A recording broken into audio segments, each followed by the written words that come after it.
नमस्कार दोस्तों। आपको इस वीडियो में भारत के 91 जो मुख्य न्यायाधीश बने हैं, नए CJI chief justice Sanjeev Khanna, उनके बारे में बताएंगे। उन्होंने शपथ ग्रहण ली 11 नवंबर को और उन्हें राष्ट्रपति द्रौपदी मुर्मू ने शपथ दिलाई। उन्होंने पूर्व सीजेआई डीवाई चंद्रचूड़ की जगह ली है। डीवाई चंद्रचूड़ 10 नवंबर को रिटायर हुए और नए सीजेआई संजीव खन्ना का कार्यकाल 6 महीने का रहेगा। 13 मई 2025 तक सीजीआई के पद पर वो रहेंगे, लेकिन 12 अक्टूबर को केंद्र सरकार ने सीजीआई चंद्रचूड़ को एक लेटर भेजा था जिसमें उनके अपने उत्तराधिकारी का नाम देने की गुजारिश की थी। इसके बाद सीजीआई डीवाई चंद्रचूड़ ने केंद्र सरकार को दिए अपने जवाब में जस्टिस संजीव खन्ना का नाम सुझाया। इसके बाद राष्ट्रपति की मुहर लगने के बाद जस्टिस संजीव खन्ना अब नए सीजीआई बन गए। नए सीजीआई किस सरकार से बनेगी या फिर ठनेगी, जस्टिस संजीव खन्ना का रिकॉर्ड समझना बहुत जरूरी है। इसकी एक वजह यह भी है कि आने वाले समय में कई महत्वपूर्ण मामलों की सुनवाई चीफ जस्टिस की अध्यक्षता वाली बेंच के समक्ष ही होनी है। इन मामलों में बिहार में जातीय जनगणना की वैधता होगी, समलैंगिक विवाह के अधिकार को खारिज करने वाले आदेश की समीक्षा करना है, मैरिटल रेप है, नागरिकता संशोधन अधिनियम है, कई सालों से जेल में बंद रहे राजनीतिक कैदियों के केस के साथ पीएम मोदी से जुड़ी बीबीसी की डॉक्यूमेंट्री जैसे मामले भी पेंडिंग है और इसे नए चीफ जस्टिस संजीव खन्ना को निपटाना है।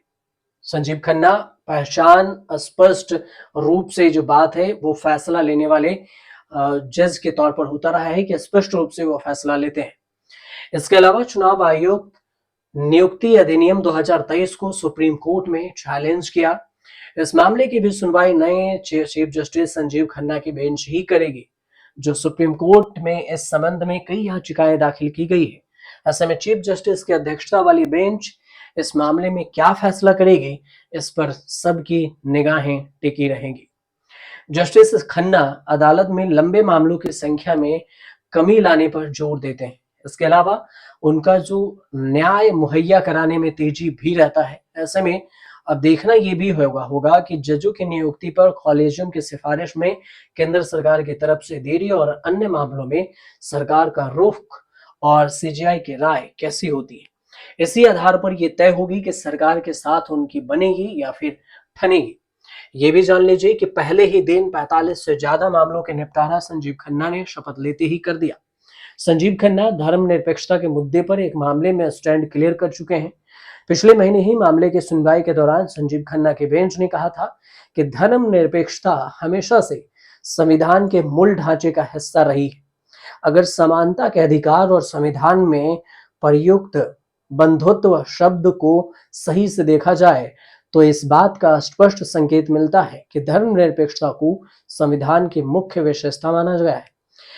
इंदिरा गांधी सरकार की तरफ से 1976 में लाए गए 42वें संशोधन, संविधान के जो 42वें संशोधन थे, इसी के तहत संविधान के प्रस्तावना में समाजवादी और धर्मनिरपेक्षता शब्द शामिल किए गए थे और इसी संशोधन ने प्रस्तावना में भारत का उल्लेख संप्रभु लोकतांत्रिक गणराज्य से बदलकर संप्रभु समाजवादी धर्मनिरपेक्ष लोकतांत्रिक गणराज्य कर दिया।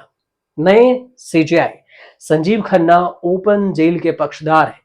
उनका मानना है कि इनकी ऑपरेटिंग कम है, बार बार अपराध करने वाले कम हैं और मानवीय गरिमा बहाल होती है इससे। जस्टिस खन्ना ने सीजीआई बनने से पहले ही कहा था कि हमारे यहाँ जेलों में लगभग 5,20,000 कैदी हैं। इनमें सबसे अधिक भीड़ भाड़ है जिससे पुनर्वास प्रभावित हो रहा है।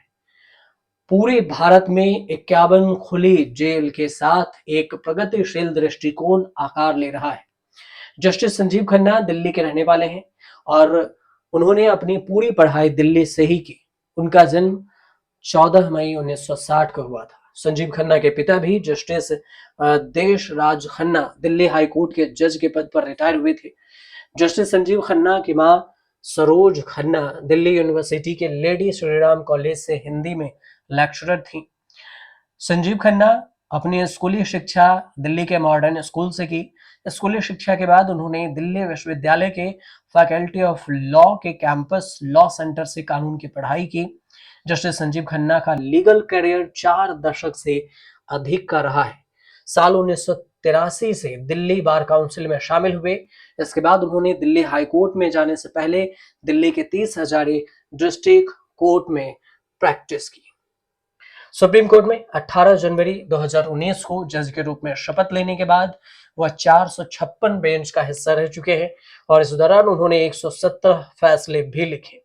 संजीव खन्ना के कई महत्वपूर्ण मामले में फैसले भी सुना चुके हैं और अब नए चीफ जस्टिस के रूप में संजीव खन्ना बने हैं। तो ऐसे में अब देखना यह भी होगा कि जिस तरह से संजीव खन्ना की अध्यक्षता वाली पीठ ने 26 अप्रैल को ईवीएम में हेरफेर के संदेह को निराधार कर दिया था, साथ ही पुराने पेपर बैलेट प्रणाली वापस लाने की मांग को भी खारिज कर दिया था। ये भी कहा था कि फैसले में ईवीएम से मतदान केंद्रों पर कब्जा या फर्जी मतदान की आशंका समाप्त हो जाती है। तो फिर जस्टिस संजीव खन्ना उन 5 जजों में के बेंच में शामिल थे, हिस्सा रहे, जिसने राजनीतिक दलों के वित्त पोषण के लिए बनाई गई चुनावी बॉन्ड जो थे इलेक्ट्रिक बॉन्ड, उसको असंवैधानिक घोषित कर दिया था। 5 जजों की बेंच का हिस्सा थे, जिसमें इसके अलावा अगर देखें तो जम्मू कश्मीर में 370 को भी निरस्त करने में हो। इसके अलावा भी कई सारे मामले में हिस्सा रहे हैं। अब जब नए सीजीआई बने हैं तो सबके मन में एक ही सवाल है कि सरकार से बनेगी या फिर ठनेगी। आने वाले दिनों में 6 महीने में ये पता चल जाएगा कि सरकार से संजीव खन्ना की बन रही है या फिर ठन रही है। फिलहाल आपको जानकारी अच्छी लगी हो तो चैनल को सब्सक्राइब कर लीजिए, शेयर कर दीजिए, कमेंट जरूर कीजिए।